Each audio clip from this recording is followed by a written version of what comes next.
Good evening and welcome to City Council meeting for May 11th, 2021. This meeting is being conducted in accordance with emergency directives from Governor Sisolak.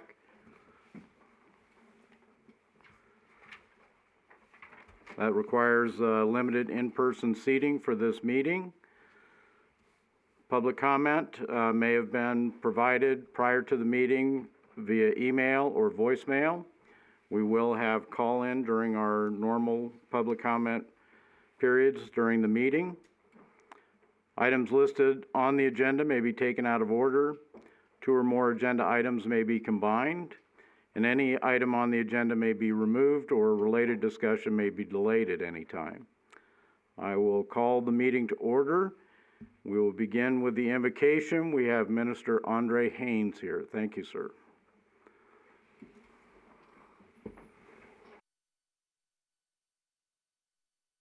Father, thank you for life. Thank you for the residents and the leaders of Boulder City. We ask that you comfort and give peace to those who have been impacted by COVID-19. And we ask especially tonight that you give knowledge, wisdom, and temperance to the mayor and the council members, and give them special insight to make the hard decisions and to get to the root of the issues that are facing this city. Give them your peace, give them your love, and let them know no matter who agrees or disagrees with them that you're on their side. Rest over this city. Amen.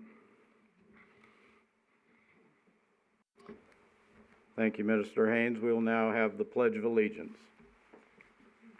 I pledge allegiance to the flag of the United States of America and to the republic for which it stands, one nation, under God, indivisible, with liberty and justice for all.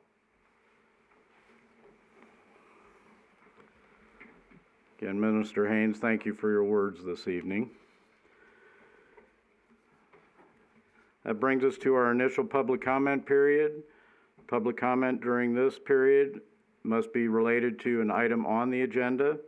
Speakers have up to 5 minutes to speak.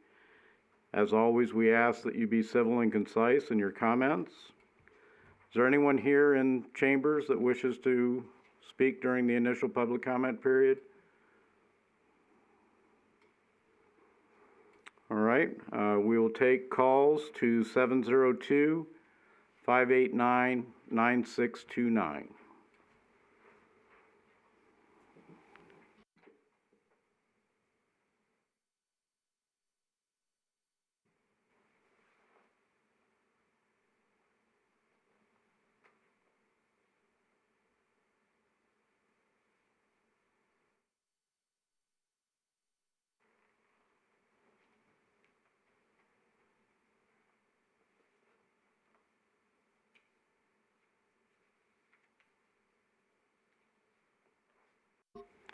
Again, this is our initial public comment period. Anyone wishing to make public comment, the phone number is 702-589-9629.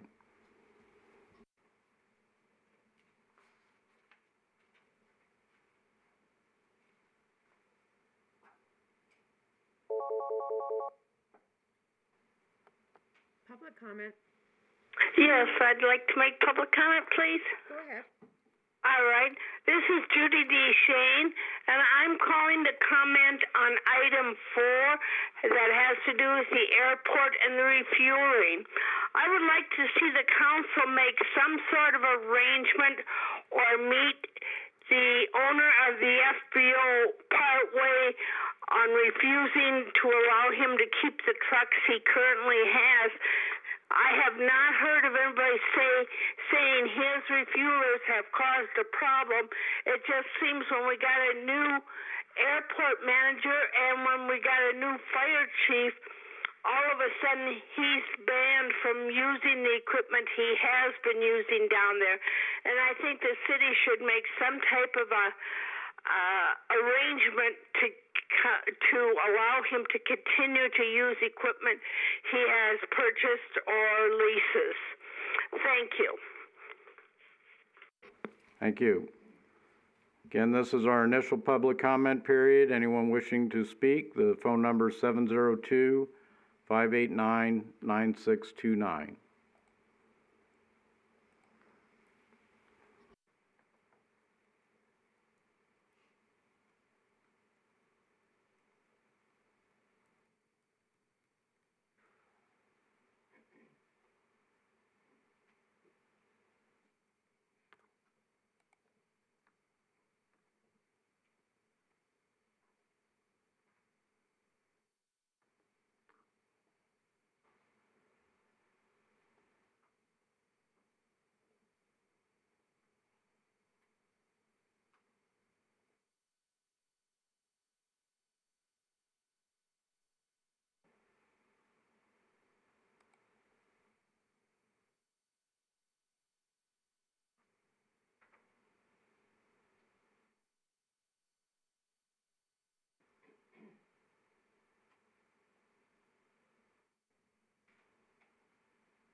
Madam City Clerk, were there any emails or voicemails submitted? Yes, we received 2. Please go ahead with those. All right, the first one I received was from Russell Murray. And his comment is, the new airport manager should be tasked to make sure no airplane using leaded gas is allowed to land or use our airport. And the second comment I received is from Cammie Perkins. Dear City Council of Boulder City members, we represent BFE LLC. As you know, agenda item number 4 seeks to introduce Bill number 1895 to amend the Boulder City Municipal Code to add a section adopting the Boulder City Municipal Airport Aviation Fuel Dispensing, Handling, and Storage Standards, the proposed airport fuel standards. Tonight's introduction of Bill number 1895 will be another one of the several attempts by city staff to implement airport standards which are not in the best interest of the citizens of the city and are designed to discriminate against BFE. Among other things outlined below, the proposed airport fuel standards define a mobile refueler as a vehicle having a cargo tank permanently attached to the truck frame. The only purpose of this definition is to disallow BFE's use of its fuel tankers, and there is no justification for such limitation. Even the Environmental Protection Agency, pursuant to its oil spills prevention and preparedness regulations, which impose strict standards on mobile refueling due to the inherent risk of fuel spillage in any type of mobile refueler, defines a mobile refueler as the following. A mobile refueler is a bulk storage container on board a vehicle or being towed that is designed or used solely to store and transport fuel for the transfer into or from an aircraft, motor vehicle, locomotive, vessel, ground service equipment, or other storage containers. And she references a website to visit. The EPA specifies that among other locations, mobile refuelers may be found at airports. So even the EPA defines a mobile refueler to include a container being towed, just like BFE's mobile fuel tanker. Simply put, there is zero rationale for the verbiage in the proposed airport fuel standards requiring that the cargo tank be permanently attached to the truck, and in fact, that definition and requirement is inconsistent with EPA's definition, as well as dozens and dozens of other airport fuel standards we have reviewed. According to the city's new city attorney, during the workshop held to discuss the proposed airport fuel standards, this issue was raised and the city sought further guidance from several experienced FBO area directors that oversee multiple regions who indicated that by far the most common mobile refueler used by fuel vendors is a truck with a fixed cab. See Exhibit 1 attached here too. The fact that the most common type of mobile refueler is a truck with a fixed cab has no significance. Just because it is the most common does not mean that it is the most safe, most economical, or most efficient. In fact, the opposite is true. The safest approach would require that the cargo tank be temporarily attached to the truck frame or able to be immediately detached in the event the truck malfunctions and does not start. If the cargo tank can be detached, another truck can be connected to it and ensure its ability to be moved immediately in an emergency. Utilizing the city's proposal, BFE's refueling requirements would require a minimum of 400 and more likely 600 transfers of fuel from the fuel farm's tanks to the trucks with permanently attached cargo tanks as compared to 60 per year with BFE's fuel tankers. This does not even take into account the significant amount of additional driving to and from the fuel farm down the taxiway delta, which is not safe. One would wonder, what does the city have against BFE? Why is it intentionally trying to disallow BFE's mobile fuel tankers with no logical reason? As you know, BFE has offered fueling services at the airport for over a decade, as it is entitled to do pursuant to its lease with the city. As set forth in public comment correspondence submitted on April 13th, 2020 and April 20th, 2020, the city provides refueling services of its own at the airport which directly compete with BFE.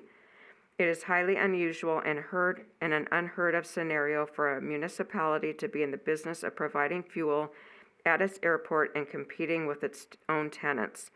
It is important for the council to understand that the reason the proposed airport fuel standards are being submitted to the council for action in their current form and specifically defining a mobile refueler as a vehicle having a cargo tank permanently attached to the truck frame is because the city does not want competition in its supply of fuel.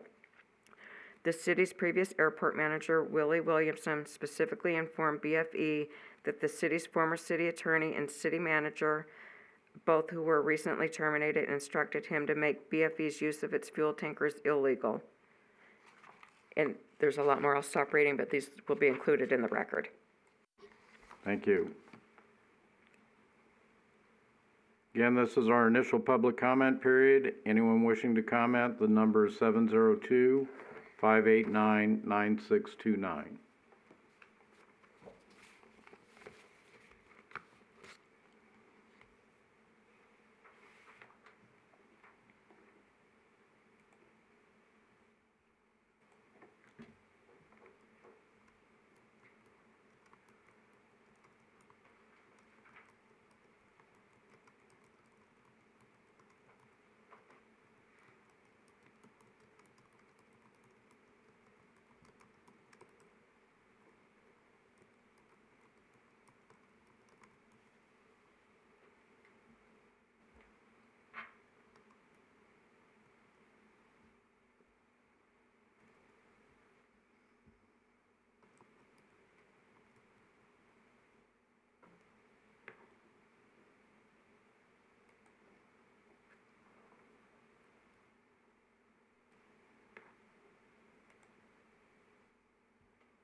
Hearing no others for public comment, we will close the initial public comment period and move to approval of the regular agenda.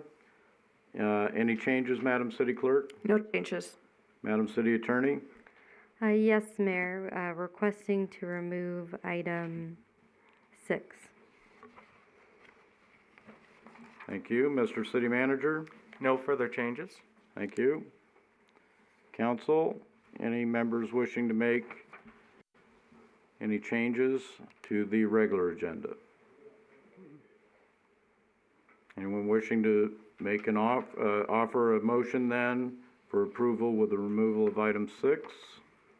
I make a motion to approve the regular agenda with the removal of item 6. I'll second. All those in favor? Aye. Anyone opposed? All right, we'll move to the consent agenda. Again, any changes, Madam City Clerk? Yes, I would like to point out on the minutes for April 13th, there were some changes to page 7, and those are before you and will be added to the packet within 24 hours, uploaded. And there were several changes, just really typos on the minutes of April 14th, and those are before you as well. Thank you. Madam City Attorney? Yes, we would request removal of item 2. Thank you. Mr. City Manager? No further changes? Thank you. Council members, any additional changes? Anyone wishing to make a motion with changes proposed? Mayor, I move to approve of the consent agenda with changes. Second. All those in favor? Aye. Anyone opposed? All right, that brings us then to item number 3, a presentation by MJ Maynard with the Regional Transportation Commission. Ms. Maynard, good to see you. Hello, Mayor McManus and members of the council. MJ Maynard for the record. So nice to see our RTC Commissioner, your mayor. Thanks for having us tonight. So I have got a brief presentation that I'm going to explain some of the proposed transit service changes, as well as the federal stimulus funds that we have received that will allow us to add transit service back to almost pre-pandemic levels. But before I do that, I'm going to share a short video. It highlights some of our customers and also highlights the importance of public transit connectivity and also how we are spending the stimulus dollars.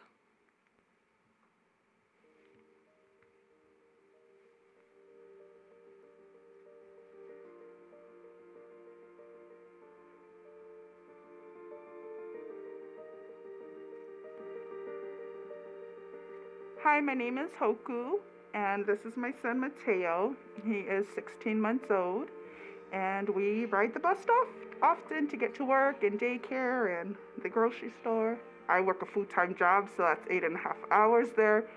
Turn around, catch the bus to the daycare, pick him up, catch the bus home from the daycare. If it wasn't for the buses, I would be eating up a lot of Uber fees, taxi fees, relying on anybody that can give us a ride. That would be extremely hard if there wasn't a bus system, because that's my reliable transportation to get to work. Let's say I've been riding for 6 years. Before I was taking the bus to get to school, I was taking the bus to get groceries. I use it to go to my doctor's appointments. Like, I've had to use it for everything in my life. So I did notice that everyone was wearing their masks. There is distant seating on the bus. Bus drivers are glassed off, so they're doing everything they can to protect their bus drivers, which is awesome. I do feel safe because I have seen these protocols put in place, and I'm very impressed with their approach. Whether there's a pandemic or not, they've always been consistent and reliable. My name is Yvette. I'm Operation Manager for Silver State Transportation. I oversee two RTC properties. We're in charge to clean, disinfect, and fuel the public transportation. Our team fuel, clean, and disinfect over 400 buses every day. As soon as the bus gets to the yard, we disinfect the bus, we fuel it, wash it, and clean it, and we disinfect again. Our team is making sure that the transportation keeps going and keeps going safe. I am a principal project engineer here at the RTC. I serve as the arterial signal engineer here at FAST. We try and keep people moving from point A to point B as efficiently and quickly as we can. At the very beginning of COVID, we realized rather quickly that with everybody staying home, the traffic volumes were going to go down. And we saw that it was at 25–30% of normal traffic. So one of the first things we did was go out and reduce all of the cycle lengths around town, because we didn't need the long 160-second cycle lengths that we use. We could shorten those to 120 and 140. As we find out that a vaccination site's open, if we have a camera, we'll watch as much traffic as we can and help out where we can. If we don't have a camera, my crews go out and just drive the area. Yeah, if we had shut down during COVID, traffic would have been that much worse. Even though there was less traffic on the roadways, it would have been a nightmare. So I'm glad we stayed open. I think we did help the community in our little way because we kept people moving. So the Southern Nevada Health District and the RTC has a partnership. And that partnership is really breaking those barriers that may keep people from coming to the mass vaccination pods. There's two sections of it. One of them is for people that are having trouble getting access or transportation to the pods, and they can work with the RTC program. The other option for them is for organizations, so maybe a faith-based group, maybe a community organization, and then an RTC bus will actually go to that location after it's been organized and pick up a collective group of people and bring them over to the mass pod site. It's a wonderful process where they never even have to get off the bus. The vaccinators will come onto the bus, vaccinate them on the bus, and then bring them back to their location where they originated at.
Okay, so let's talk about funding.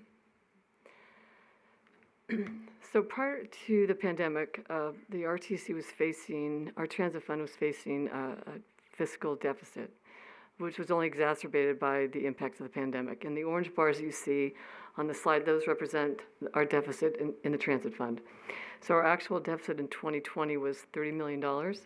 This current fiscal year, fiscal 21, we anticipate a deficit of about $15 million, and that's after we cut $40 million from this year's budget. We did that by delaying and canceling capital projects.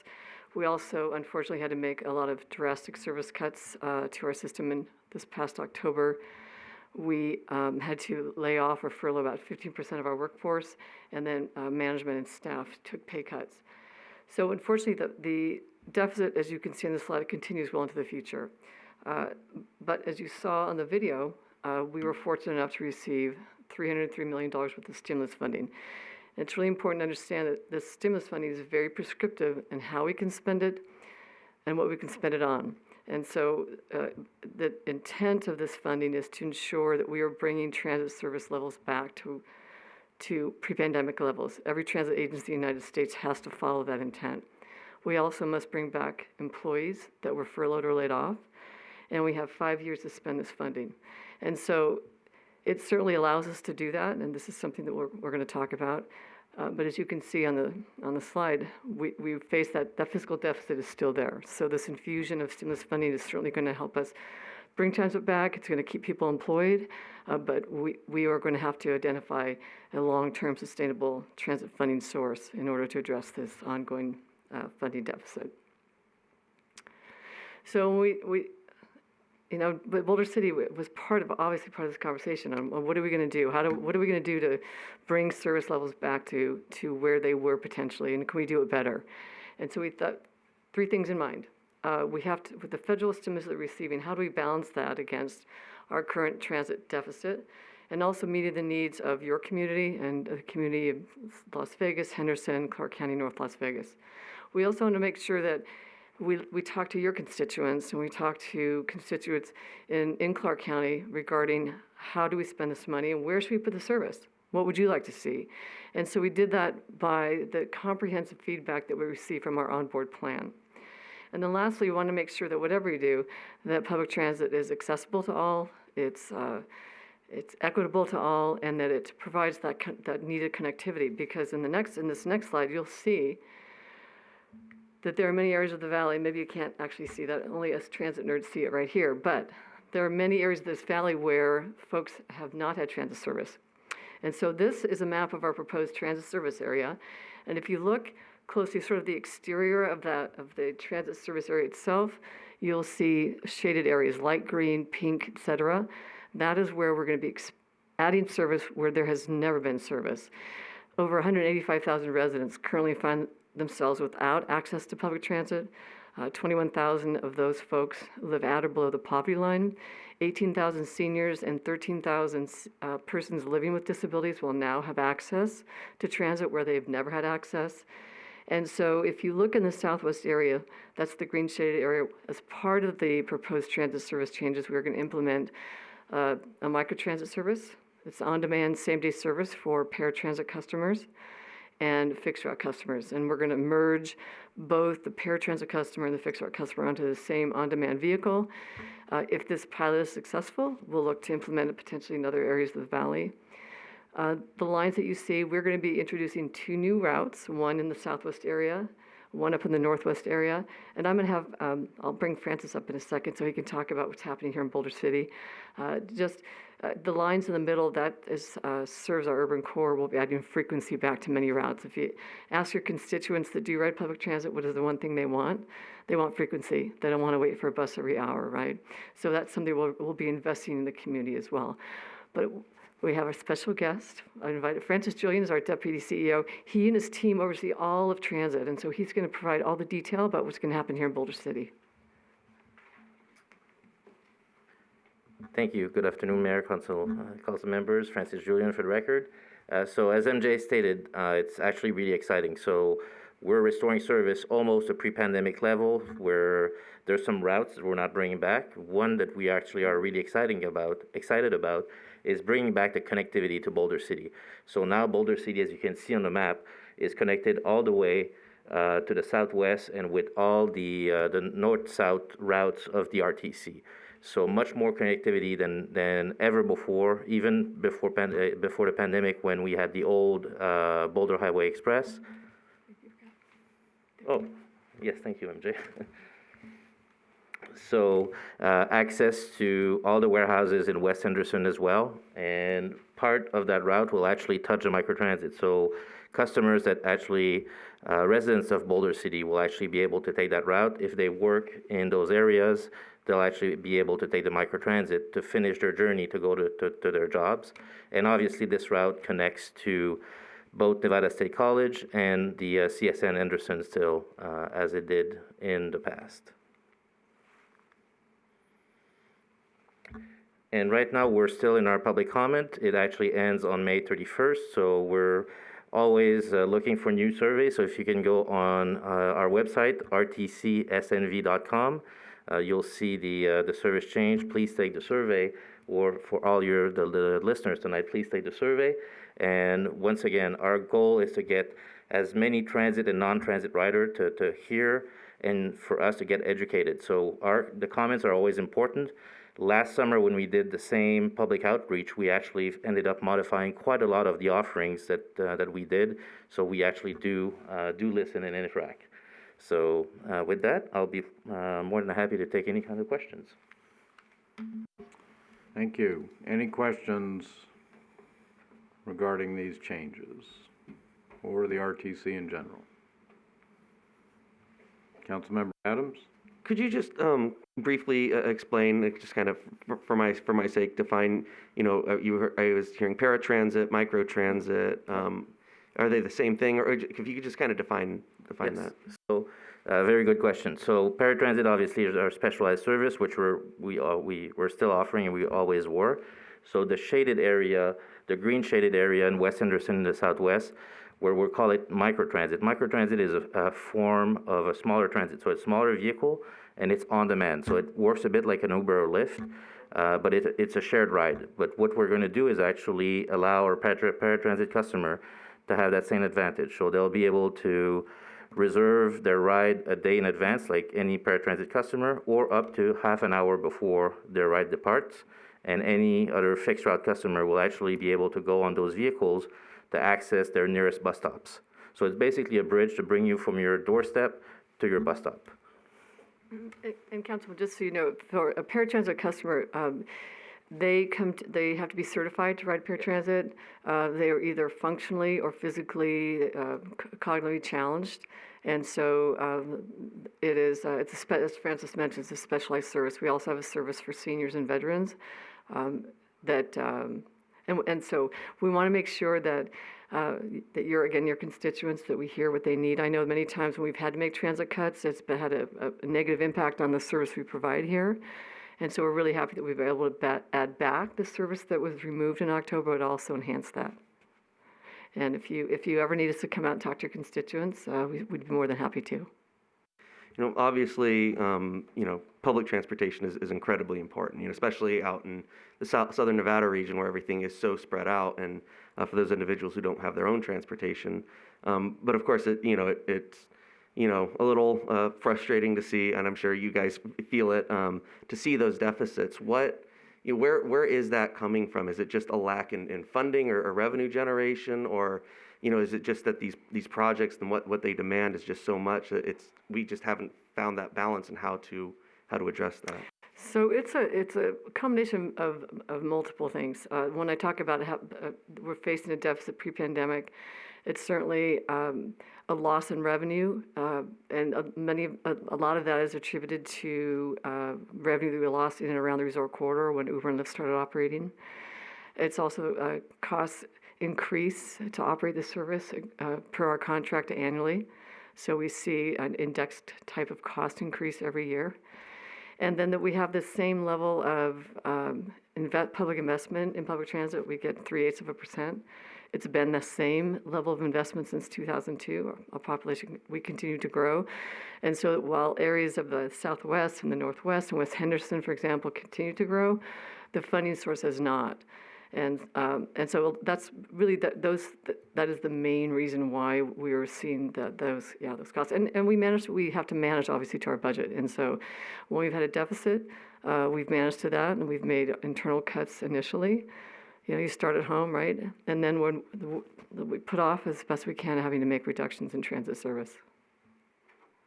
Thank you. Yeah, I think it's helpful to know, because obviously like I said, and I think many people realize that public transportation is an absolute necessity for many here in the Valley. So I think it's important to be able to address that so that, we can really be providing the best service. And I know people who use the system regularly and are certainly pleased that they have it available. So thanks for everything you do and for this reconnectivity in Boulder City.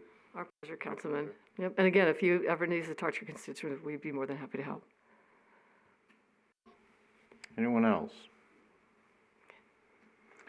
I just want to point out this new route 221 is just that. It's a new route, and we still have the existing route 402 that will go down to the Galleria Mall will stay in effect. No, that the Route 402, that's actually the change we did. So we're diverting the 402. So obviously the start of the 402 stays the same, but it morphs into 221. Okay. And what will be available then if somebody wanted to get to the Galleria Mall? Galleria Mall. So still the 221, which will start now in Boulder City, and with one stop at the Stephanie bus stop at Stephanie Street with 4 bus stops. So a transfer of probably 10 minutes. Okay. Still going to the mall. The 221 is, well, with the transfer is going to the mall, but not the new route. Okay, so they will still, well, rather than going down Boulder Highway and into Henderson itself, they will go out to the Stephanie stop and be able to take a transfer from there then. Exactly. And if they want to go downtown, once again, they'll still, as right now, they'll be able to transfer with the Boulder Highway Express. But now with the 221, each route, Eastern, Maryland Parkway, all the way to Decatur, Rainbow, Durango, they'll be able to make any kind of transfers to the north-south, which previously was not the case, was never the case. All right. And also the, Henderson is growing significantly out in that southwest area. There will be new manufacturing facilities, large manufacturing facilities coming online soon in that area. So again, I think that this opens that area up to Boulder City residents. Definitely. For employment opportunities, to look for in that area of Henderson. Definitely, it's basically all the portion of the express portions of that route, and then as I mentioned, it's either by phone or on your cell phone, but then using the microtransit to actually schedule it. When your bus arrives at your bus stop, then you have a vehicle waiting for you, bringing you to your employment center, and vice versa when you need to come back. So again, there will be a little bit of a change, probably take a little bit longer if someone were wanting to go to the Galleria Mall, but they still have that opportunity to do their shopping there if they need to. Definitely, and with I would say with the routing, it's, even though there's a transfer, it's probably the same amount of time. Right, because they're not going through the exactly. the other route. All right. Any other questions? Councilmember Bridges? Yes, thank you. Thank you very much. This is interesting. I hate to say this, but I've never ridden a bus here in Southern Nevada. But I do come from Chicago originally, and I've ridden lots and lots of buses. I noticed that you have apps. Yes. So there is a way for the person who is anxious and wanting to know timing or purchase their tickets. They can do it as easily as they would contacting an Uber or... Definitely, and as a matter of fact, even if you're in an Uber app, you can actually buy a transit pass now. And if you're in a Lyft, pretty soon in 2 months, if you're in the Lyft app, you'll be able to buy one. And in our app, it's called Ride RTC.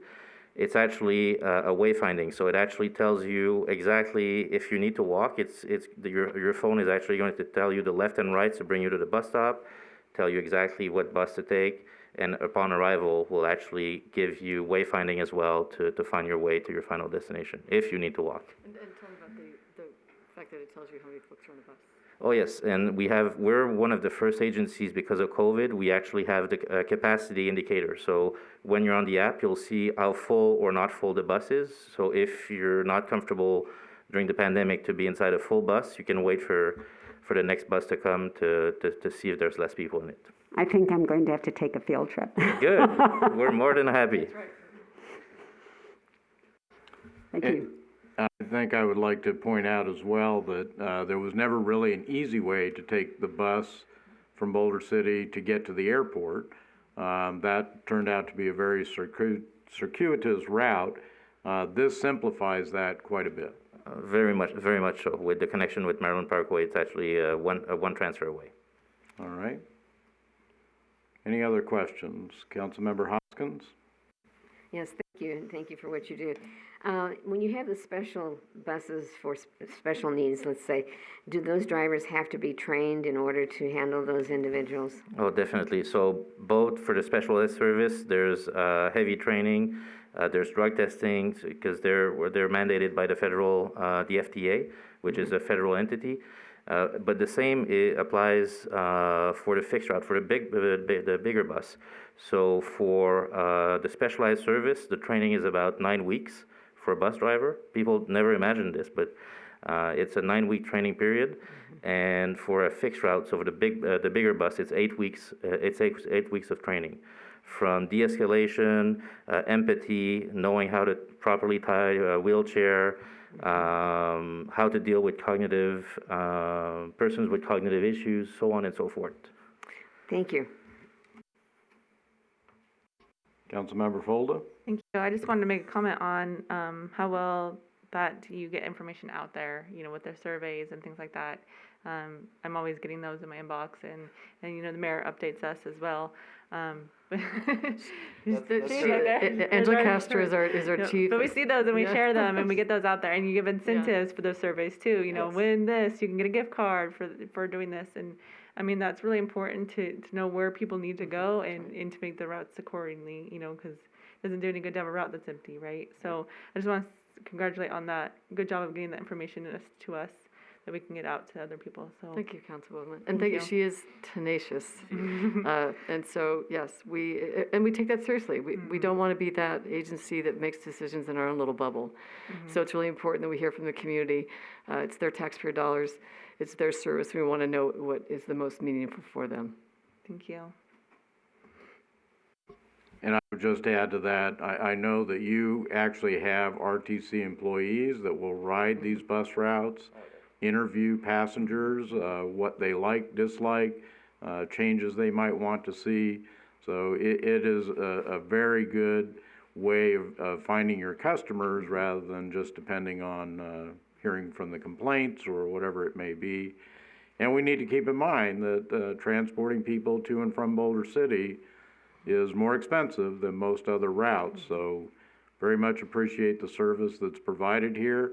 I think this micro transit project is going to be something that may improve public transportation considerably.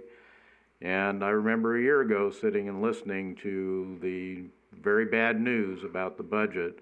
So again, great job over this past year. Thank you for coming out tonight and explaining all of this to us. Thank you, Mayor, and thank you for your leadership. We appreciate your support, and thank you, Council, for having us here. And again, we'll make ourselves available to you if you need us to come and talk to your constituents. Thank you, Mayor McGinnis. Thank you. Thank you. All right, we will move now to item number 4, bill introduction.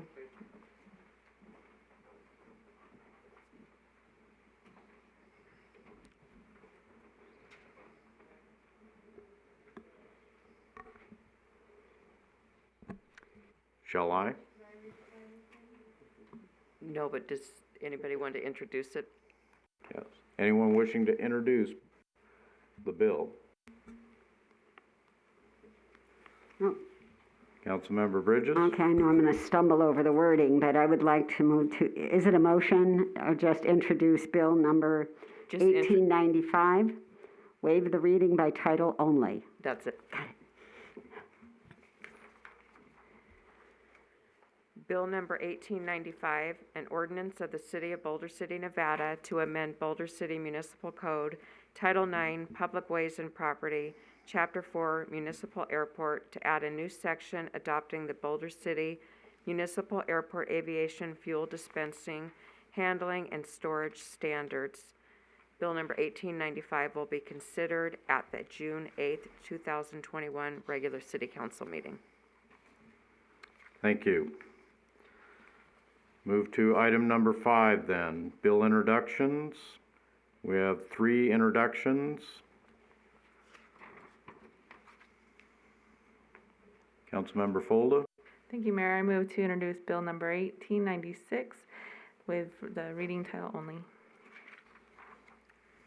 Bill number 1896, an ordinance of the City of Boulder City, Nevada to amend Boulder City Municipal Code, Title 1, Administration, Chapter 9, Financial Administration, Sections 1-9-4B, 1-9-4C, 1-9-4D, 1-9-6-D, and 1-9-8D to increase the allocation of lease revenues from 1% to 1.1%. Bill number 1896 will be considered at the May 25th, 2021 regular City Council meeting. I'd like to introduce bill number 1897 with title, waive the reading. Bill number 1897, an ordinance of the City of Boulder City, Nevada to amend Boulder City Municipal Code Title 1, Administration, Chapter 9, Financial Administration, Section 1-9-7, to provide for allocation of excess revenues over expenditures as determined by the Comprehensive Annual Financial Report for the prior fiscal year for purposes of creating a special construction account for a swimming pool recreation project. Bill number 1897 will be considered at the May 25th, 2021 regular City Council meeting. Councilmember Hoskins? I'd like to introduce bill number 1898 and waive reading except for title. Bill number 1898, an ordinance of the City of Boulder City, Nevada to amend Boulder City Municipal Code, Title 1, Administration, Chapter 9, Financial Administration, Section 1-9-3 to clarify the name of the fund for general capital facilities and equipment. Bill number 1898 will be considered at the May 25th, 2021 regular City Council meeting. Thank you. All right, item number 6 has been removed. We'll move to item number 7 for possible action. Resolution 7277 and 7277, replacing earlier resolution 7223. Mr. Mays? Good evening, Mayor, members of the City Council. Michael Mays, your acting City Manager and Community Development Director. The city has received approximately $1.5 million in CARES funding to respond to the COVID-19 crisis. Over the last several months, the City Council, through subsequent resolutions, has directed the use of those funds to help support nonprofits in the community, to support city costs to respond to COVID-19, and to support local businesses. Earlier this year, the council authorized for a second round of small business grants, approximately $65,000, to be utilized to support businesses who have been negatively impacted by the pandemic. The grant application is currently being promoted, and due to strong interest in the grant program, staff is recommending through this resolution to extend the maximum dollar amount from the original $65,000 authorized by the City Council to $200,000. When costs for administration of the review of the applications are taken into consideration, utilizing a third party to administer those grants, it would leave $185,000 to be utilized for these grants. The prior direction from the council was to cap these grants at $5,000 each for eligible businesses, and so that would raise the potential number of businesses that would benefit from this program to 37 from the current 10. And with that, I can answer any questions. Thank you. Questions or comments? Councilmember Folda? Thank you. Mr. Mays, can you kind of expound on the previous round and how many businesses were helped with that assistance? It was approximately about 35 businesses that were benefited in the last round, which was approximately $200,000. The way it was structured is that some of the businesses received up to $10,000 based on the number of employees, or $5,000 if they had less employees. With this one, it's streamlined so that any of the businesses that would apply, they would receive $5,000. And again, businesses have to demonstrate economic loss due to COVID to receive grant funding. Thank you, Mr. Mays. And we do have, for those that didn't qualify, we do have other resources that we could send them to, right? If they need more information, who do they contact? That would be Rafi Fasekjan, our Economic Development Coordinator, who can work with any of our businesses in the community to direct them to different resources. Thank you. Thank you. I know that, we've tried as much as we can to use these funds to put back into the community to help those who have been struggling through COVID, and I think this is a good thing that we have, first of all, a lot more interest this second round as well, and then we can adjust the funds accordingly to help out as many businesses as we can. Thank you. Councilmember Bridges? Yes, thank you. I think this is wonderful. I'm interested in the fact that this round will include, we do have several new businesses in town that did not qualify for the first round because of the timing of their opening. I'm assuming that there's a different timing. Is there a specific date they had to open by in order to meet this next round? In January of this year. So yes, you were correct that with the last grant application, it was in October. And so yes, there are several businesses that now can take advantage of this round of funding. Wonderful, wonderful. This is great. Thank you. Councilmember Hoskins? Yes, and I'd like to ask if they've qualified before, they can still qualify again. Is that correct? Yes, they could qualify again, though one of the criteria is asking if they've received prior funding, and so that will affect their score, but they could certainly qualify again. And again, demonstrating that they have had additional economic loss. Okay, thank you.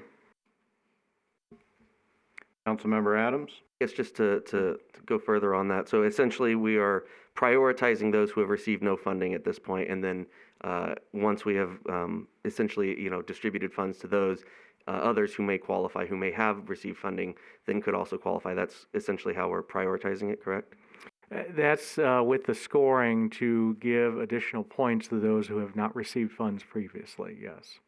And on a personal note, I just know in communicating with some of the, local businesses here that did, qualify for the last round, how beneficial it was. And, I know when we talked about the most recent, the 65,000, I was talking to some and how many of them said, oh yeah, Ralphie's already reached out to us. So it really goes to show just how great the staff has been in communicating to many of these businesses to help them out. And so I think it's great. And this is obviously a very important step to helping us, move on forward and trying to get back things going as we kind of turn the corner on all of this mess this year. I'd just like to point out that the reason we're able to do this is part of the most recent act was to extend the amount of time that these funds could be put to work. Initially, the program had expired at the end of the year, but it was then extended to allow us to continue to use these funds and create this second edition of this program. When we first started this, I think initially the recommendation had been for something like 50 or maybe it was 65,000. The city received or was allocated 1.5 million. Since those initial recommendations from staff, we have increased this. I believe this is now the fourth time we're able to increase the amount of funding we're making available. To the businesses or just in general? Just in general. I believe this is the fourth iteration of considering how to use this money. Yes. And each time we've been, we've seen that there was a need there, so we've increased that. So we're up to where are we at now? About $450,000 for businesses. With council approval tonight of the 200,000, certainly 450 was authorized. 215 was used in total previously. That included the administration costs. So this would be over 400,000 toward that effort. Thank you. And additional funding has been made available to the senior center to help them with food distribution, personal protective equipment, those types of things where their costs had increased due to the pandemic. Money made available to emergency aid for folks that were having difficulty with their rent, mortgage, utilities, childcare.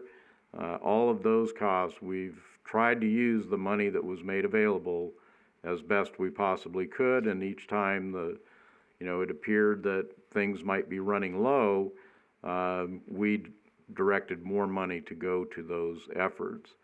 We now have the American Rescue Plan. Yesterday, the guidelines were provided for that, so we will be looking at what opportunities are available in there. Excuse me. And I want to make clear too, this 1.5 million was just the amount that Clark County finally allocated to Boulder City. There are millions of dollars in PPP loans that have been provided to businesses here in Boulder City. An example, our hospital was able to obtain a loan, a forgivable loan, potentially forgivable, of nearly $4 million. So there's been a tremendous amount of revenue that has come in. I'm certainly happy we've been able to share the amounts that we've had, but this has been a very difficult time, and we're fortunate that these funds have been coming in. Our congressional delegation has worked very hard at that. President Trump, now President Biden, have worked on these programs. Things could have been much, much worse than they were, as bad as they have been. So I think this is important. Anyone wishing to make a motion on Resolution 7277? Councilmember Hoskins? Yes, I would like to move to approve Resolution 7277. I'll second. All those in favor?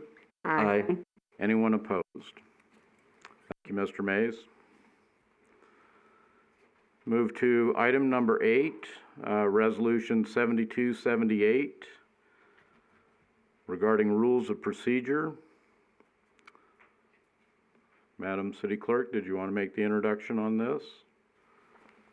Sure, I wrote the staff report, but this was requested by Councilmember Folda. Councilmember Folda, would you like me to review the staff report? All right. So I'll just give a brief overview of the proposed changes to the City Council's rules of procedure. Throughout the rules, there were minor inconsistencies, such as language regarding Nevada open meeting law. Some was referred to as just NRS 241. Some of the language was referred to as open meeting law only. So that was all made consistent.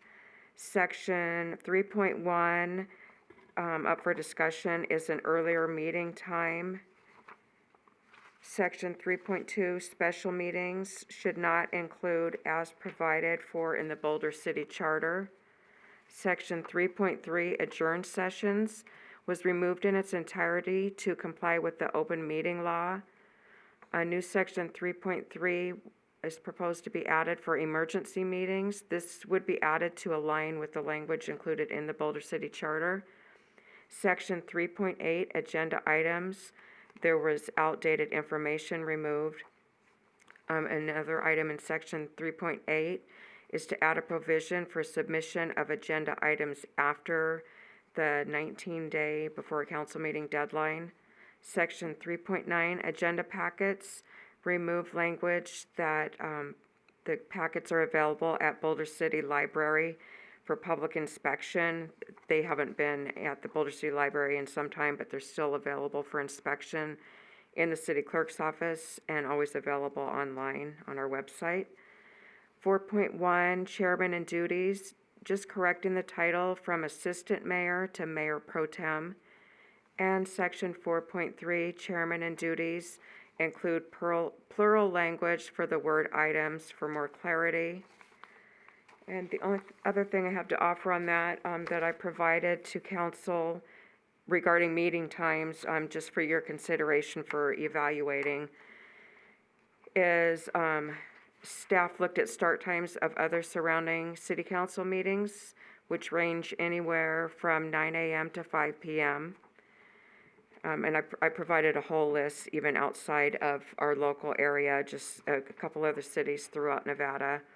And then I also provided, and it will be uploaded to the packet, city council appointments to regional boards and what times they begin, so that you have all of the information for your consideration. And that's all I have if Councilmember Folda wants to take over. Thank you for that. Yes, so the city clerk and I went over some of these things, and most of it was just updating the language. Was like was stated, was very inconsistent throughout the document. Probably the two biggest changes being proposed is possible different meeting time to be adjusted, and the other one is the agenda items and when they can be posted. I found that the 19 days waiting for, sometimes we have council meetings where something comes up that night, and if it were, it's something that we want to talk about as soon as possible, because it was, but it wasn't agendized in that particular meeting, and so to wait 19 days, sometimes that would be an entire month before it got to another city council meeting, and so this is a provision that probably wouldn't be used very often, but just if there was a kind of a reason to, it would allow, if something was brought up at a council meeting, you'd have still 12 days to get it on to the next agenda item or next council meeting. So you would have that available for the next city council meetings. So those are probably the most big changes within the document. Everything else was just getting it back up to date because there was a lot of outdated language of practices that we were no longer doing. So I'll just open that up for discussion. Thank you. And as I went through the packet this past weekend and looked at this, I too found other sections or wording that I felt needed to be updated. And so what Madam City Attorney has done is, I believe this is what is reflected here, and copies are available to the public as well. The changes you've proposed are in blue, and the changes I proposed are in red. And there's some overlap on that. Let me see if I can identify where we have that. I'd be happy to do that for you, Mayor. All right, you're probably more familiar with both sets of changes. Thank you. Yeah, so in section 2.1, again, red is the mayor's proposed changes, blue is Councilwoman Folda's for consistency. 2.3 is the mayor's proposed changes, just clarifying that the rules shall be govern unless they're in conflict with the Boulder City Charter and Nevada law. 2.4 just updates the word prior to invocation, more modern term usage. That's, again, the mayor's proposed change. 2.5, that's proposing Councilwoman Folda's proposed changes, again, just consistency. 3.2, moving back, 3.1, the proposed change was to 5 p.m. The mayor has suggested 6 p.m.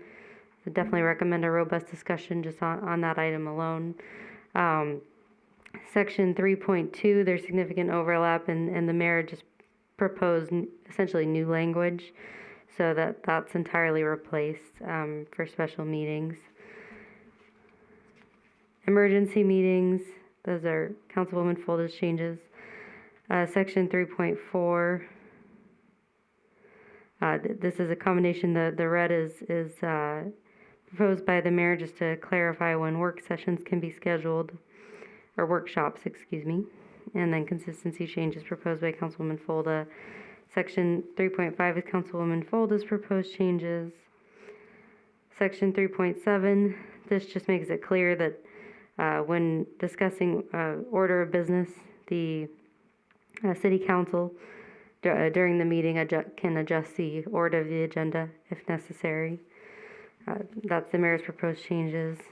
Section 3.8, there is significant overlap here in order to reorder the 12-day exception for certain items is proposed by Councilwoman Folda. That's now in the middle paragraph.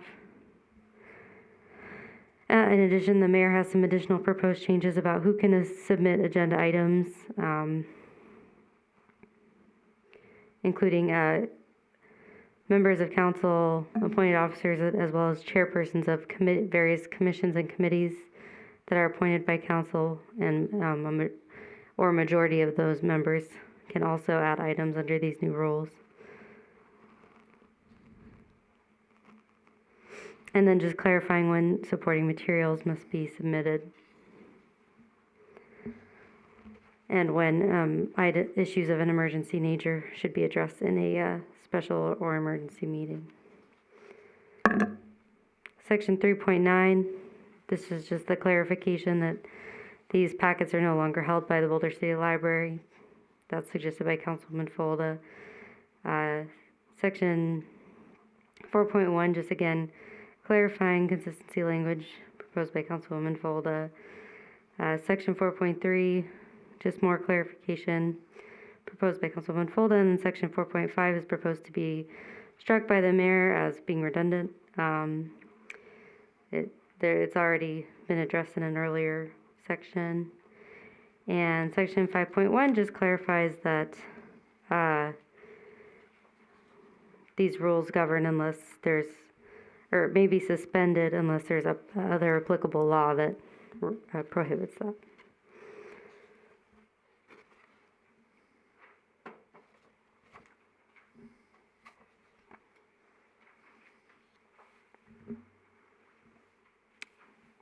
I guess 3.8 is where there is some significant overlap in the recommendations. You know, I agree with Councilmember Folda about the timing. The 19 days is not practical in some cases where matters may need to come earlier than that. I think that having that option available is certainly beneficial for not only council members but for the community. And also the requirement as to when an agenda item needs to be requested and when the supporting material that a council member or other would want to have submitted. I think we do have to be cognizant that this puts pressure on the city clerk's office to get the information ready. So I would like input from the city clerk as to whether she feels these are practical and doable, the timelines that are suggested. So we'd have the 12 days for the agenda item, and then submission of materials no later than 7 days prior to the meeting. I would say regarding the 12 days, if it's something that we've already discussed or that you've already discussed and coming forward and maybe just additional information needed, it should not be an issue. So the 12 days, we've discussed this, the city manager and I, and we don't see it to be a real issue. And I appreciate that, but I think, you know, if we look at the wording of the rules, there's nothing in here that says an issue that's been previously discussed. So I think we have to look at it from the point of view that this could be an item that's new or has not been previously discussed. Well, we did discuss that, and if it were something that we absolutely could not gather all the information, we would just have to come to the staff, would have to come and present that to council at the meeting. Okay. But of course, they would do their best. And I think, you know, that translates to council members as well, that if they want to propose an item, you know, 12 days out, and they do not provide sufficient material, whatever that issue is may not be acceptable to a majority of the council if they don't feel the information sufficient. So I'm just trying to look ahead at different scenarios of how that might happen. Or the wording would need to be changed.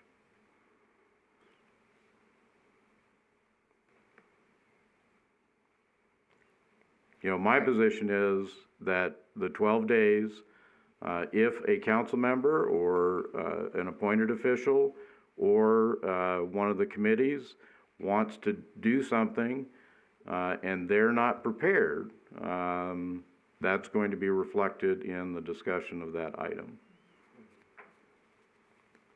and potentially the decision that the council may eventually arrive at. But I do understand that puts time pressure on the city clerk's office and potentially other staff members. I guess for clarification, I just want to make certain, so the 12 days would be for council only, or a chairperson could also? I believe the way it's worded, it would be for council members, appointed officials, chairpersons, or majority of commission or committee members. Well, Mayor, with regard to the 12-day requirement, the 12-day only the city manager, city clerk, or members of the city council could add agenda items after the 19-day deadline. The other committee and commission members would have to abide by the 19-day deadline. Okay, is that something that's acceptable then, or, well, I guess that's where the discussion is then for council. Anyone wishing to comment on that?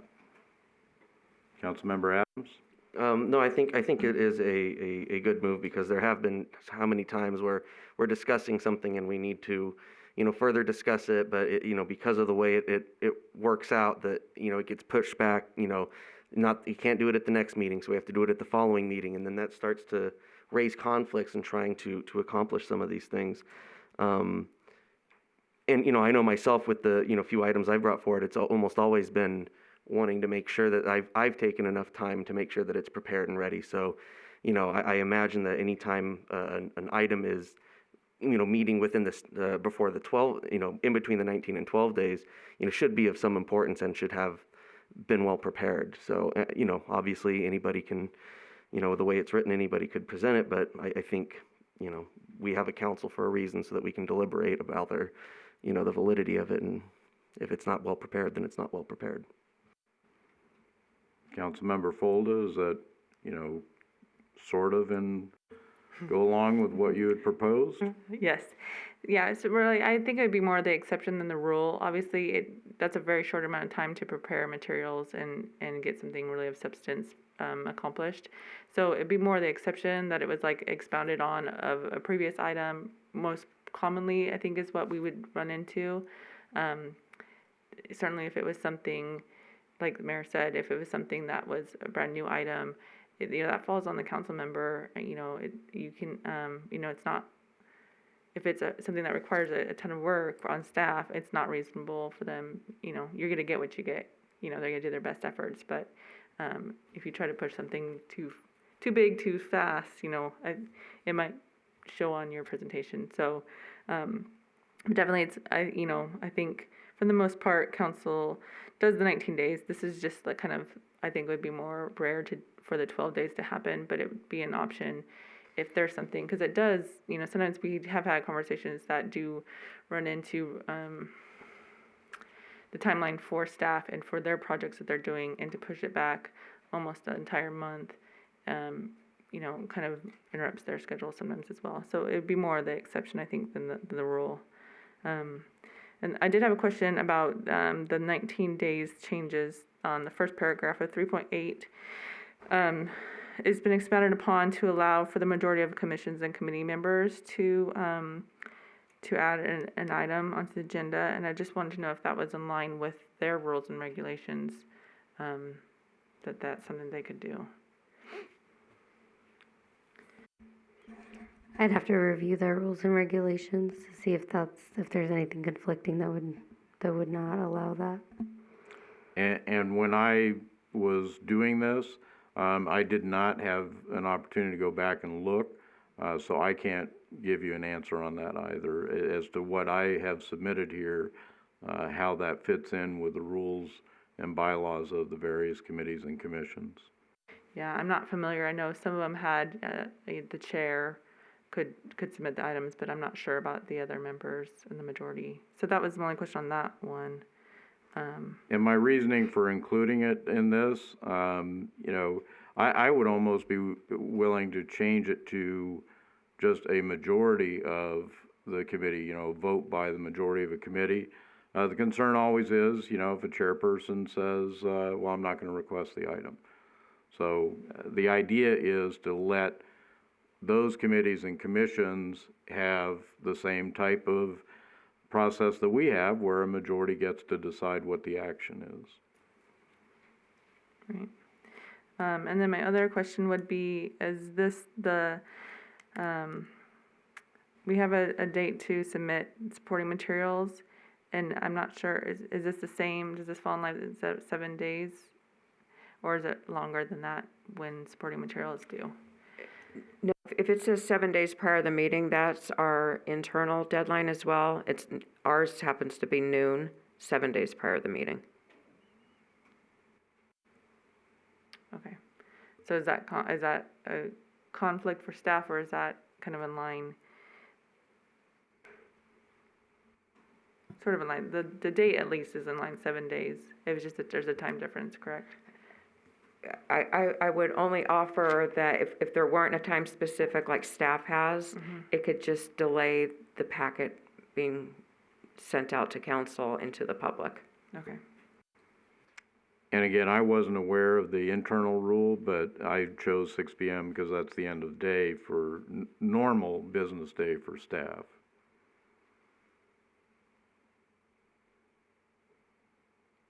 And it's 12 p.m., correct?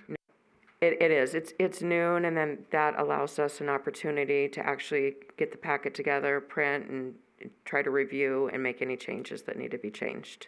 Right, but again, this is 7 days, so by law, the publication date of the packet is, There's no law on the publication of the packet. The law just states that when it is made available to the council, that it's also made available to the public. Now, your former rules did say that your council rules of procedure stated that the packet was due to the council by the Thursday preceding the council meeting date.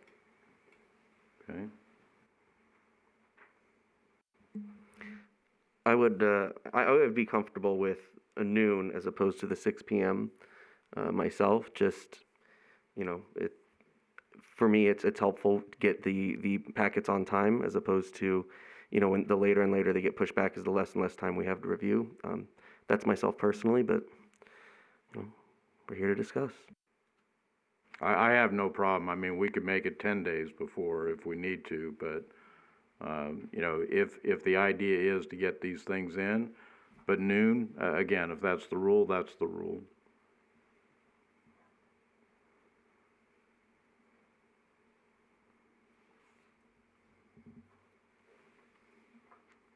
Any other comments on section 3.8 then?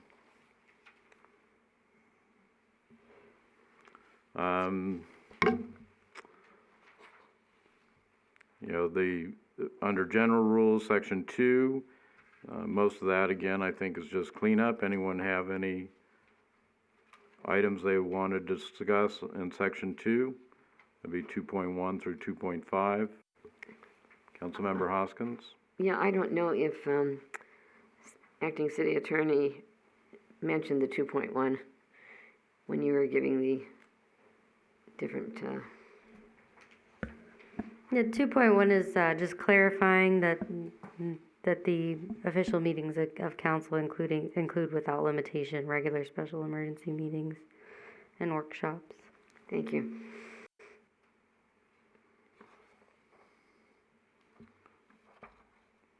Okay, and as Councilmember Folda had pointed out, adjourned sessions are no longer allowed. 3.3,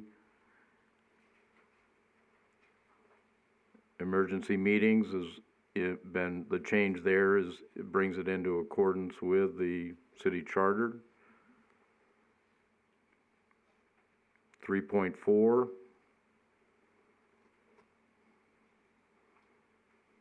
any questions or comments on that? Again, my intent there is where it says that scheduling shall require agreement of a majority of the council members. It is no violation of the open meeting law for a council member to contact other council members and ask if they're available for a meeting. The problem would come in if they get into the issues that may be discussed at that meeting. Is that correct, Madam City Attorney? That's correct, Mayor. And certainly the option is always available to a council member to ask for assistance, whether requesting the city clerk's office to make those contacts for them. But there is no requirement or no violation of the open meeting law for any council member to ask another council member or a majority of council members if they're available for a meeting. So a council member is not required to do that on their own. They can certainly ask for the assistance to do that. But either way, there's no issue unless someone gets into discussing the specific issues being proposed. Okay, again, the changes in 3.5 are to clarify the language. 3.7, again, I think the original was that the order of the agenda was adjusted at the discretion of the city clerk. As we all know, we vote on it at the beginning of every meeting as to what the agendas will be.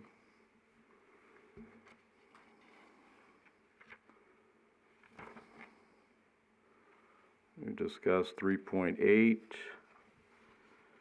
3.9 is the clarification that the library had requested that they no longer be responsible for a printed copy. 4.1 clarifies the language. 4.3, as Madam City Attorney had indicated, I feel that what was stated in 4.5 is already addressed earlier regarding the types of meetings that may be called. Anyone have discussion on that item, removing that item?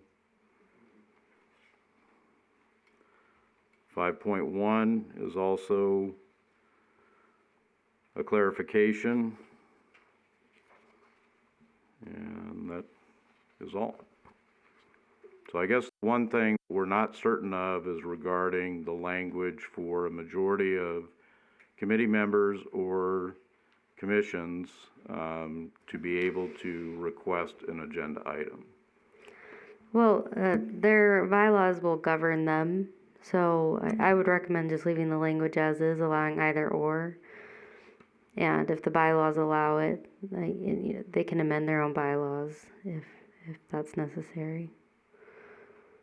All right. The meeting time still has not been discussed. True. In section 3.1.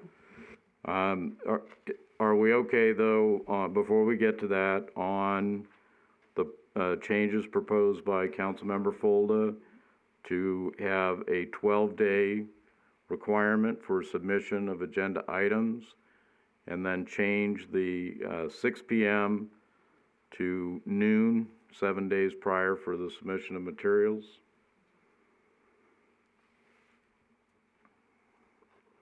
Okay, then the meeting time.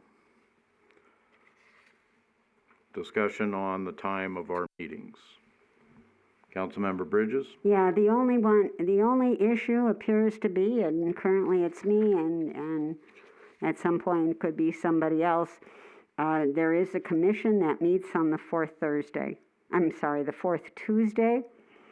It met 8 times last year and will continue to meet unless something happens. And that's the Southern Nevada Regional Planning Coalition. It meets live. It meets on Grand Central Parkway at the Clark County Building.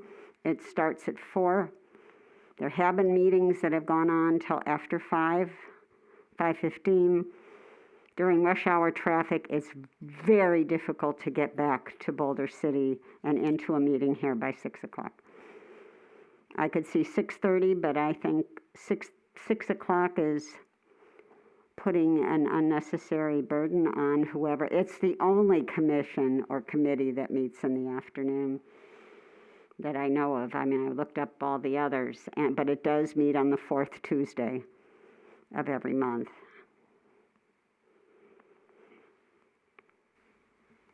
Anyone else regarding the start time of the meeting?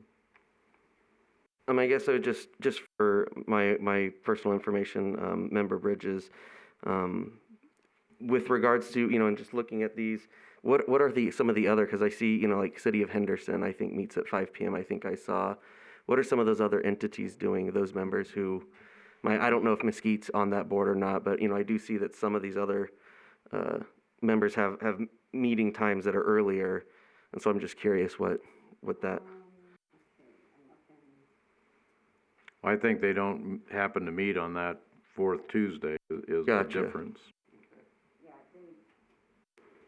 First or third or something like that. Yeah, the representatives from Henderson do not show up later or leave any earlier than any of the others. I don't. Okay.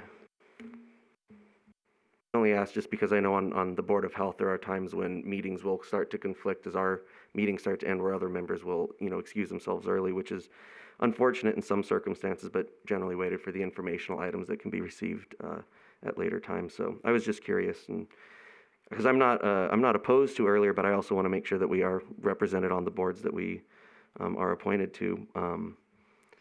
I think, my initial thought was 6 p.m. would be better, because it still allows people to get home from work and stuff like that. But if there are conflicting issues with schedules, we are also here to, do business. So we need to have our board members here, our council members. Councilmember Bridges? Yeah, it appears that they have their meeting on the first Tuesday. Their last meeting was on May 4th, so that doesn't conflict with the Southern Nevada Regional Planning Coalition. Well, and I suspect that the reason this was brought up, and Councilmember Folda can certainly correct me, getting out of here at close to midnight or after midnight is pretty late. I do understand Councilmember Bridges' predicament there. I was on that same committee and also had to, stay within the speed limit, but get back to Boulder City quickly after that meeting. I do know, at least from what I've heard from other members of that board, that entity may not exist going forward. I would tend to want to put this particular issue in abeyance until such time as we know whether or not there will continue to be a Southern Nevada Regional Planning Coalition. I understand that in order to dismantle it, we have to unweave it through NRS because it has to be a thing until it's removed. It's not. What? Until it's it not. has to be a thing until it's not. And as long as it's still meeting, I or hopefully anybody else who would be appointed to that committee would show up and maybe help it along. And, to ask them to change, we all know how we've adjusted our individual schedules to meet, attend the meetings. That gets to be very difficult. I believe that board is 7 members. It can be hard to get 7 members to agree on another meeting time. Yep. Any other thoughts on changing the time? Councilmember Folda? Thank you, Mayor. So, for some background, I was kind of adverse to actually changing the time because I know that, we have a lot of citizen participation, and that's kind of something that's really hard to change. Not to change, but to make changes, right? Because that's something that we're accustomed to. But I feel like since we've we've talked with staff about this, and there's a couple of issues with the time that we have. One is, the time that we started it is quite late. So I think we're losing a lot of people who go home and then say, why come back out? And they can just watch it at home and on television or online. And, we now have, I was worried about participation and people to come, get off work in time to be here. And, with the new technology that we have, we've always been able to email in to the city clerk at any time to have a public comment read. But now we also have the availability to call in. So members of the public no longer have to physically be in the council room to be able to participate. The other thing is staff fatigue is a concern. Our staff's here all day long and all night long. And that can, kind of throw them off their ability to be there at their best. And certain council as well, and I think just, especially with the closing comments, sometimes that's 11, 12, even 1 o'clock in the morning, we've had meetings go that long. And for someone to wait that long to make a public comment on any item, I think is becoming unreasonable. So my concern was to lose participation if we moved it earlier. But after thinking about it, I thought, it would be, with the technology that we have to bring, City Hall into people's homes now, that it would be an advantage to move it earlier. I was even thinking 4 o'clock because that would overlap with a lot of staff schedules, allowing them to be here, not so much on overtime anymore. So those are some of my thoughts that kind of changed my perspective, because at first I was like, nope, we can't change that.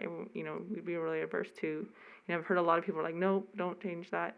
But thinking of the pros and cons of this, I think there was a lot more positive in moving it earlier than negative, so. And I think if we do look at the other bodies, the other municipalities, no one begins their meetings as late as we do. And I think the staff consideration is certainly one of the biggest driving factors of that. They work 10-hour days already, and to be working an additional 5 hours and then have to be back early the next morning, that can be difficult. Any other comments?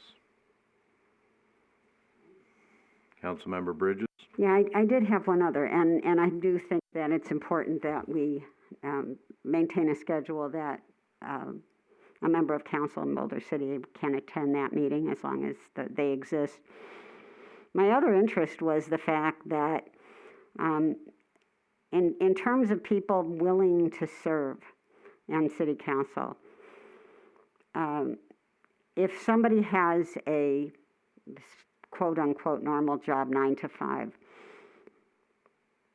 having a meeting at 4 or 5 would preclude that. I mean, it would be difficult anyways with the special meetings and the workshops and the things that go on during the day, but it would currently tends to draw from people who have more flexible schedules.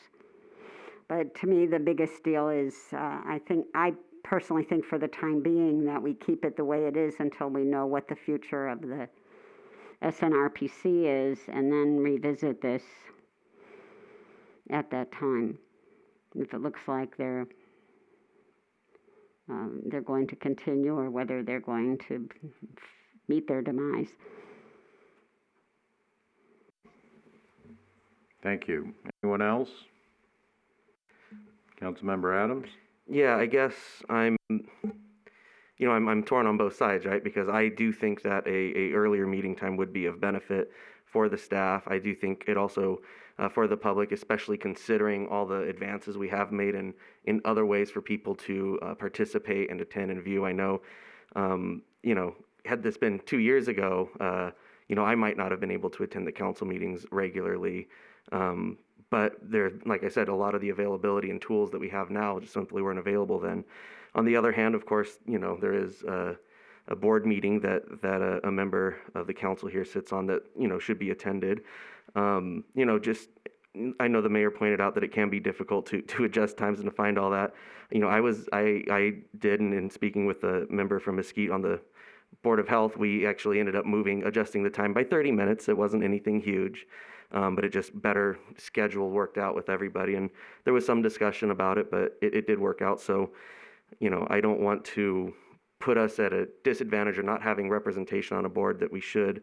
But I certainly think in general, we should be considering moving to an earlier time slot in general.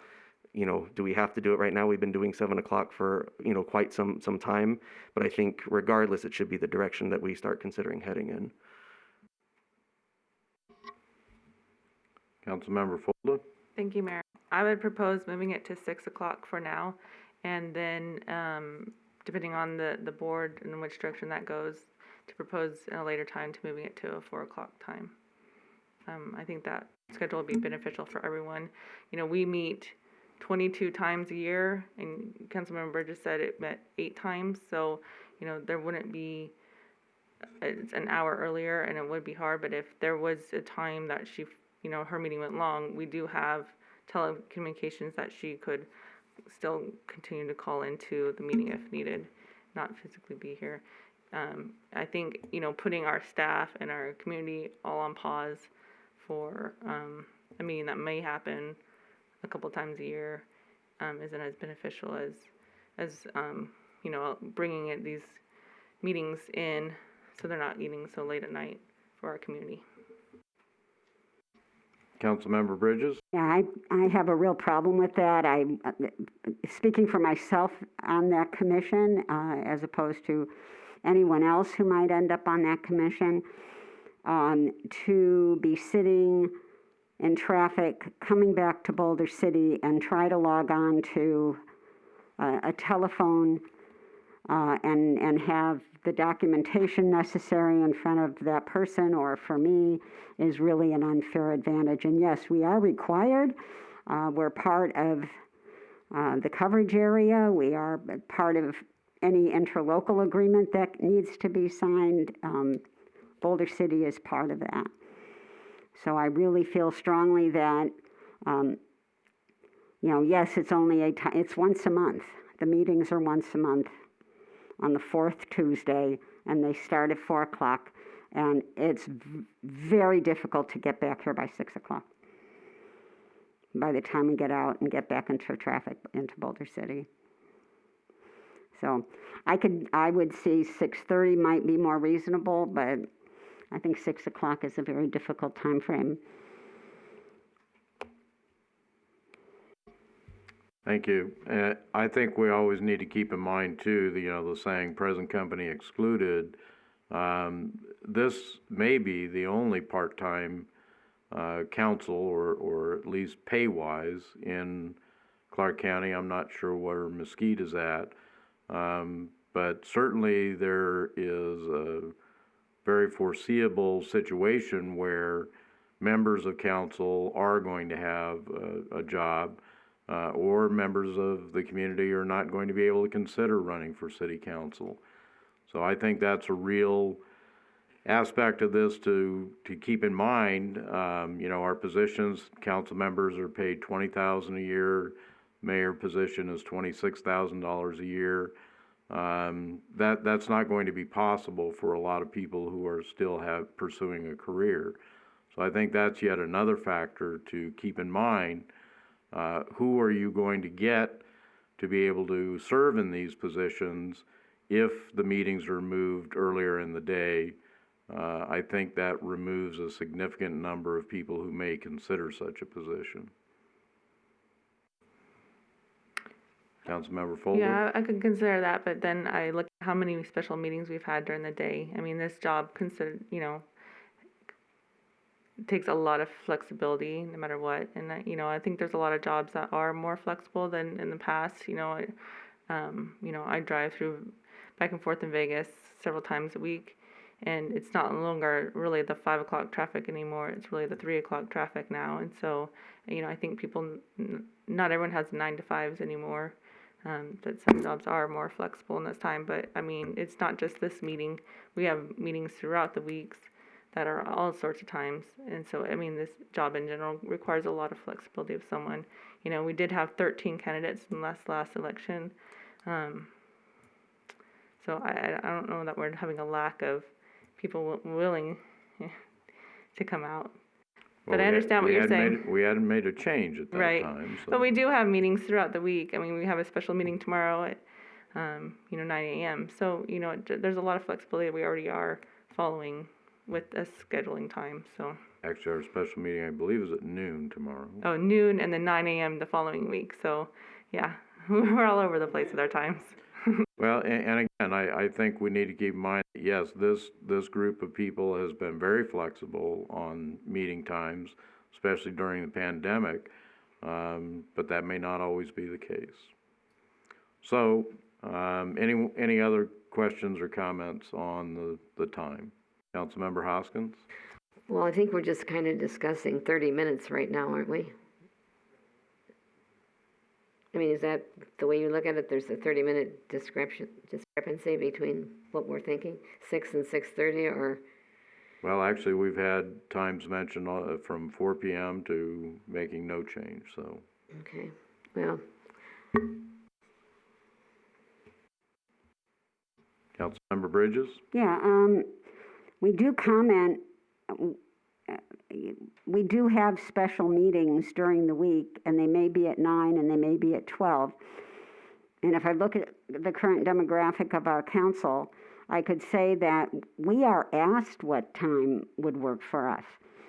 These times are not set in stone. So the 5 of us currently appear to have the kinds of schedules where we can say, yeah, noon works fine, 9 in the morning works fine.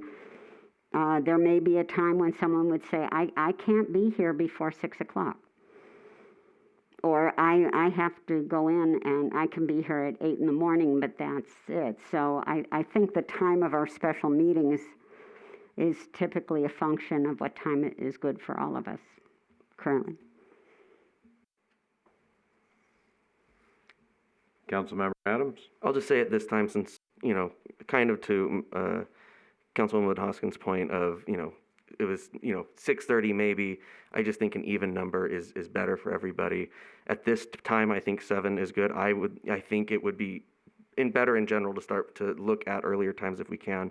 But at this time, considering the conflict of schedules here with another board that we are required to be on, I think we should at this time maintain the 7 o'clock. Anyone else? Councilmember Folda, you had brought this forward initially. Is there a motion that you wish to make?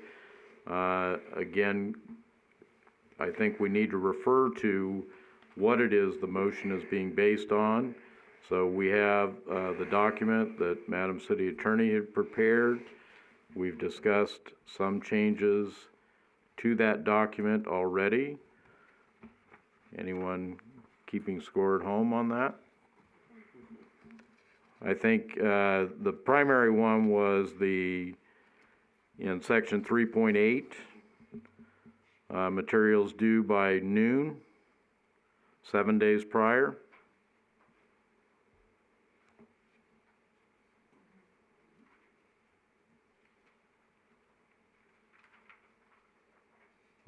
And the wording that I had proposed left it at 19, but we wanted that changed to 12. Is that correct? That's in the first paragraph of 3.8. No, Mayor, the 19-day deadline stands. There's just an exception to the 19-day deadline for the city manager, city clerk, and managers and members of council to add items within 12 days. Okay, so it would just be the third paragraph then would change the submission of materials to noon, 7 days prior to the meeting.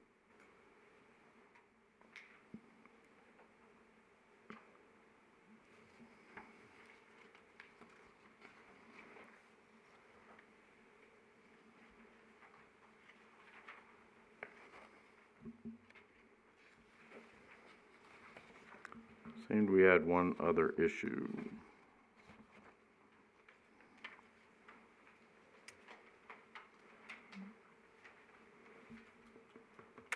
So I don't want this to fail just because of the time. So if we could have, if I could have council members propose a certain time that they would be comfortable with, so that we could have that out, and then we could go through and find an agreement on the time, please. It's possible to have a motion fail and then have a second motion made. Okay. So then I move to approve the Rules of Procedures Amendment number 31 with the following changes. To change in 3.1 the meeting time of 6:30, and 3.8 the submission time to 12 p.m. 7 days prior to the meeting, and the rest as amended. Anyone wishing to second?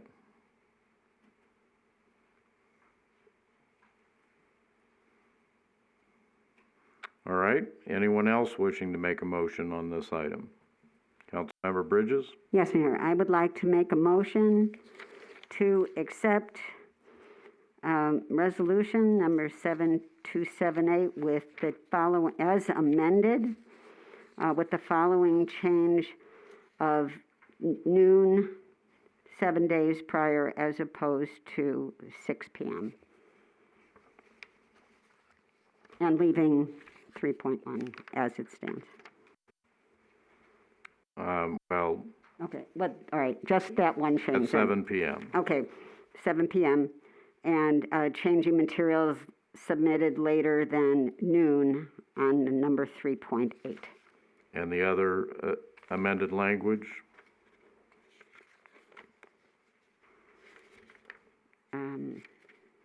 There are extensive amendments throughout. Right, as amended on the, as amended in both the red and the blue on the rules of procedure. Is that sufficient? Anyone wishing to second? I'll second. All those in favor? Aye. Aye. Anyone opposed? Anyone not voting? Okay. All right, so that's unanimous then to accept that with the amended changes.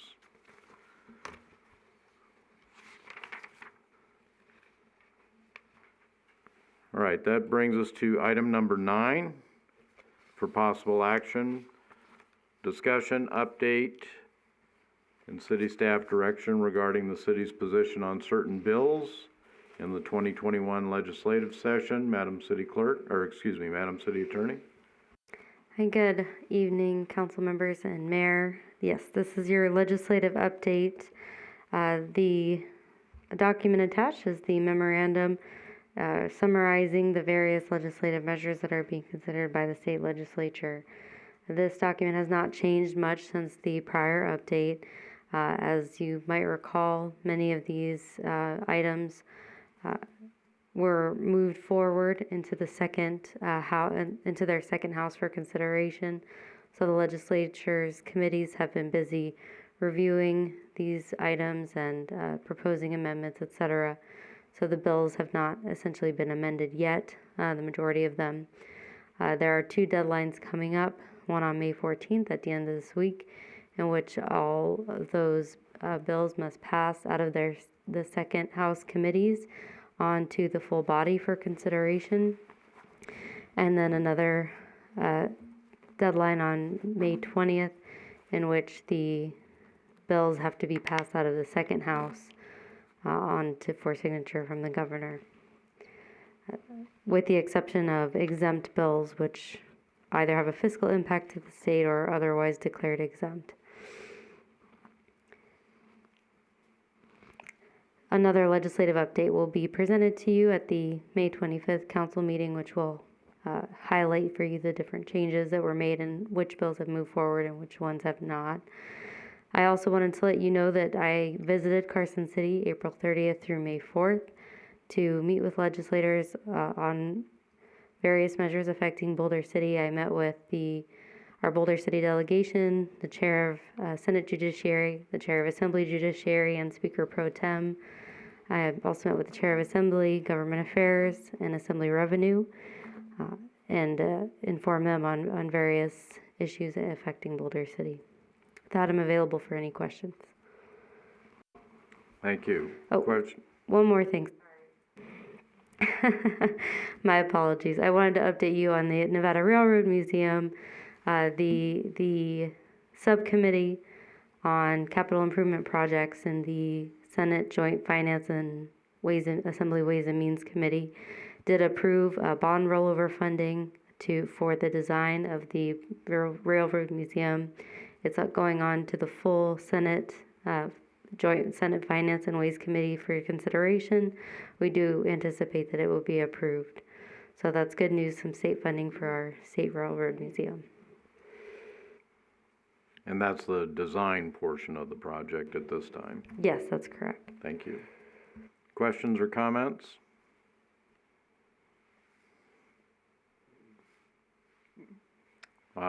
I would just say that this week, I guess, if bills don't survive past this week, they are in jeopardy of not being passed at all. Is that a correct assumption? That's correct, Mayor. If certain bills are not otherwise exempt and are not approved by the committee in the second house, then they will not be able to move forward at the end of this week. Okay. And when is sine die or adjournment? Sine die is May 31st this year. So there's just 20 days left of the legislative session. And they have moved some deadlines already in the legislature, primarily due to the pandemic. The initial deadlines for bill introductions were not observed The other deadlines have all been observed. So they allowed more time for bill introductions because the legislative staff, it's my understanding, were behind on drafting, and that's why they did not honor those deadlines. But the other bill passage deadlines have been honored and expect to be honored. Thank you. And there's at least a lot of talk that with the American Rescue Plan funds that are just now being defined by the federal government, there will likely be necessities for a special session to determine how those funds may be paid.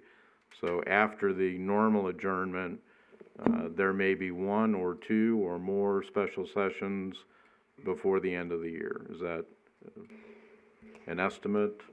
Yes, there should be a one to appropriate the ARP funding, the American Recovery Plan funding, likely in June. There will also be another special session later this year for redistricting.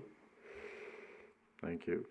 And fortunately, the Economic Forum had come in, I believe, with about 500 million increase in their estimate for state revenues, aside from the American Rescue Plan funds, which will allow the legislature to not have to take some of the big cuts that were being anticipated. Education was taking some cuts, and they should be able to restore much of that money. That's my understanding, yes. All right. Any other questions or comments? All right. Thank you, Madam City Attorney. We'll move to item number 10, our final public comment period. Public comment during this period of time may be on any subject. Speakers will have up to 5 minutes to speak. And as always, we request you be civil and concise in your comments. The phone number to contact is 702-589-9629. Anyone wishing to speak in the final public comment period.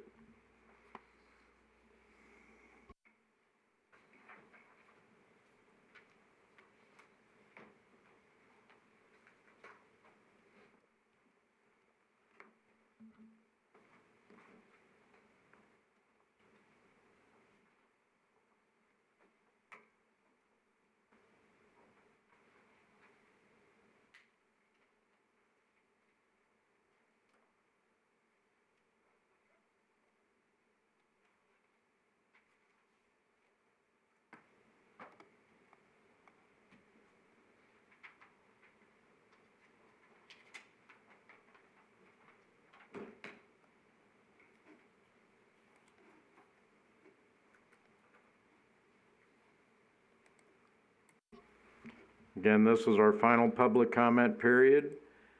Anyone wishing to speak may call 702-589-9629.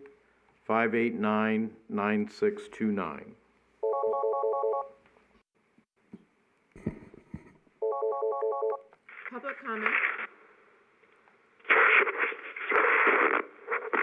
Public comment. Yes, I'd like to make public comment. Go ahead. All right, this is Judy D. Shane calling. A month or two ago, there was a item mentioned at the end of City Council about the Southern Nevada Water Association wanting to change our sewage to go up through Henderson, and of course it means we would pay for it, so it could be returned to Lake Mead. Now I did see a blurb, but I cannot remember exactly where, about the fact that this was approved and being pushed by some developers and unions. And I remember having a coffee with the councilman, with Councilman Harhay, one Saturday when we talked about the county land that's in the El Dorado Valley and privately owned land there, and asking about how would, if they sell that land and it gets developed, what happens to Boulder City water and sewer and electric.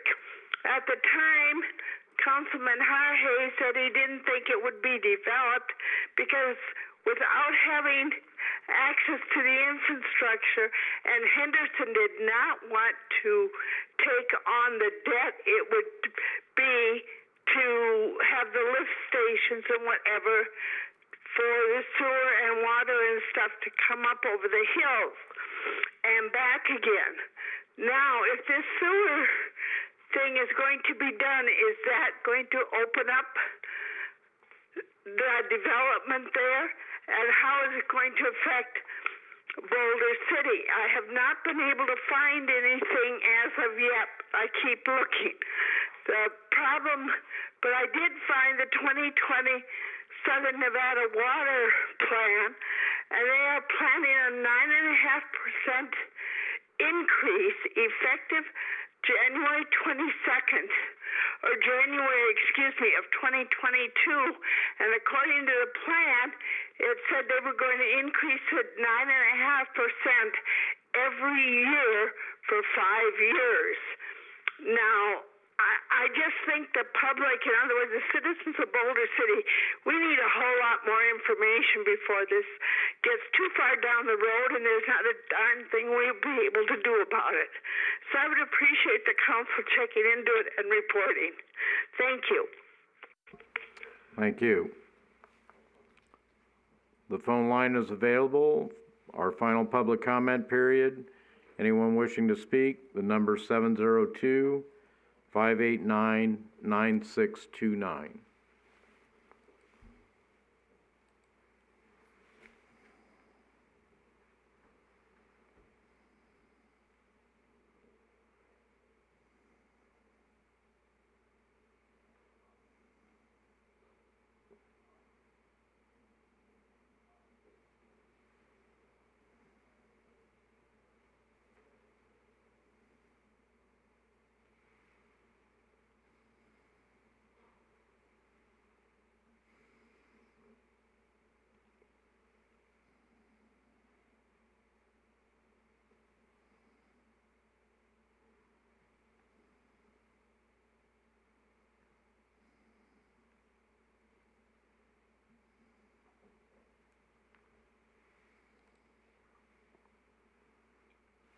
And this is the final public comment period. Anyone wishing to call in, the number 702-589-9629.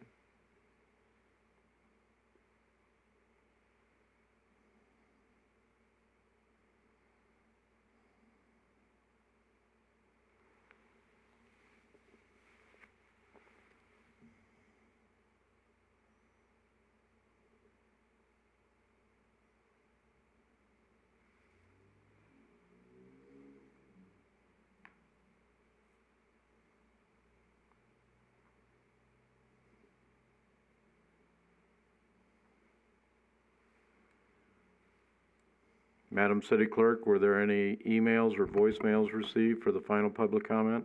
No, there were not. Thank you. Again, this is the final public comment period. The phone number 702-589-9629.